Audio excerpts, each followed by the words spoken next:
Анан эстегенде такбирди унутпайлы. Арафа күнү башталат. Арафа күнү канча? 2026 жылы 26 май вторник, экинчи күн. Багымдаттан баштайбыз дагы. Аллаху акбар, Аллаху акбар. Ла илаха иллаллаху, Аллаху акбар.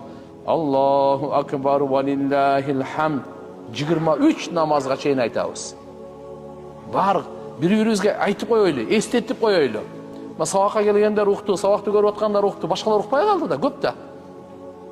Ошолордун баарына айтып коелу, что бирөө дагы ушул важип амалды унутуп калбасын. Бул важип. Кандай амал экен? Важип амалы. Астагфируллах, субханаллах, аятал курси, дуа кылайлы. Ага чейин аткарыш керек. Салам алейкум ва рахматуллах, салам алейкум ва рахматуллах. Сразу кеттик.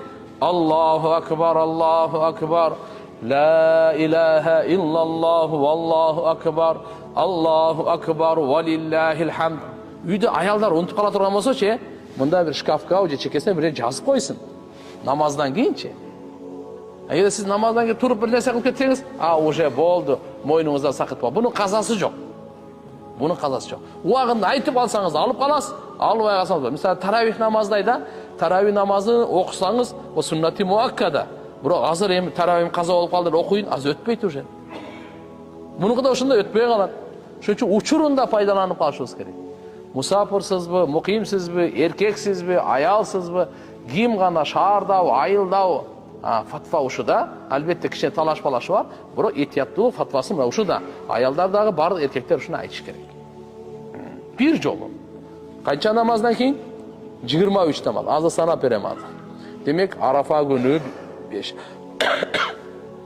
Курбан айт күнү 5. Курбан айт күнү эртеси күнү 5. Анын эртеси күнү 5. Анын эртеси күнү 3. Асырга чейин.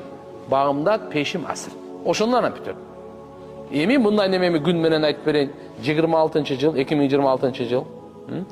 26 май, 27 май, 28 май, 29 май, 30 май асырда бүтөт. Жеңил болдубу? Ошого чейин жалгыз окусаңыз дагы фарыз намаздан кийин ушуну айтасыз. Жамаат менен окусаңыз дагы фарыз намаздан кийин ушуну айтасыз. Сиз сапарда жүрсөңүз дагы фарыз намаздан кийин ушуну айтасыз.